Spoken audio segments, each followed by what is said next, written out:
Hello my all YouTube and Facebook friends, welcome back my channel. তো আজকে আমি কিছু ফিটনেস নিয়ে ইম্পর্টেন্ট কথা বলতে যাচ্ছি, বিশেষ করে যারা নতুন এক্সারসাইজ করছো, যারা নতুন জিমে ভর্তি হয়েছো।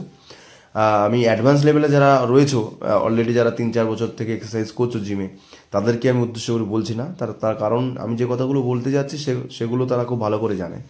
বিশেষ করে নতুনরা যেটা করে আর কি, ডিসিপ্লিন যে ব্যাপারটা নিয়ে অতটা সিরিয়াস থাকে না। তার কারণ তারা ভাবে যে শুধু আমি প্রতিদিন জিমে যাব এবং জিমে গিয়ে হেভি হেভি এক্সারসাইজ করব। বিশেষ করে যারা সিনিয়ররা আছে তাদের দেখে দেখে তাদেরও মনে হয়, নতুনদেরও মনে হয় যে আমরাও কখন, মানে কবে এরকম ধরনের হেভি ওয়েট এক্সারসাইজ করব, এরকম বডি আমাদেরও হবে।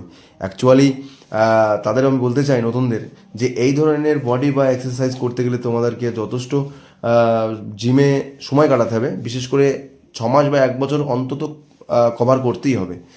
আর ন্যাচারাল বডি বানাতে গেলে তো মিনিমাম 5 থেকে 6 বছর তোমাকে ওয়েট করতে হবে এবং সঠিক ডিসিপ্লিনে তোমাকে থাকতে হবে। আর এরকম বডি বা ওয়েট যদি তোমাকে হেভি ওয়েটে এক্সারসাইজ করতে হয়, তার কারণ তোমাকে সারাদিন সেইভাবে ডিসিপ্লিনে থাকতে হবে, সারাদিন ডায়েট ঠিক রাখতে হবে, রাতের ঘুম ঠিক রাখতে হবে। বিশেষ করে নতুন যারা রয়েছে তারা শুধু ফিট, মানে বেশি হেভি ওয়েট মারতে হবে আর জিমে গিয়ে যেতে হবে প্রতিদিন, এটা নিয়েই তোমরা ব্যস্ত থাকো। কিন্তু অ্যাকচুয়ালি তোমাদের বেশি ফোকাস করা উচিত ডিসিপ্লিনের উপর, বিশেষ করে ঘুম, ডায়েট, রেস্ট, এগুলোর ওপর ফোকাস করা দরকার। ঠিক আছে?